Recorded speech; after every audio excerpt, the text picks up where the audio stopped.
কি করতেছিস? ম্যাডাম দাঁড়ান। হ্যাঁ, খাবারে বিষ আছে, সাবধান। কিরে তুই এগুলা কি বলতেছিস? হ্যাঁ প্রিয়া, হ্যাঁ, কি হয়েছে?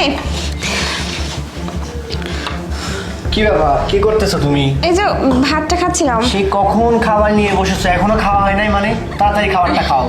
আচ্ছা দাঁড়াও, খাচ্ছি। আরে আমি আর আমার স্বামী ছাড়া তো এই বাসায় কেউ থাকে না।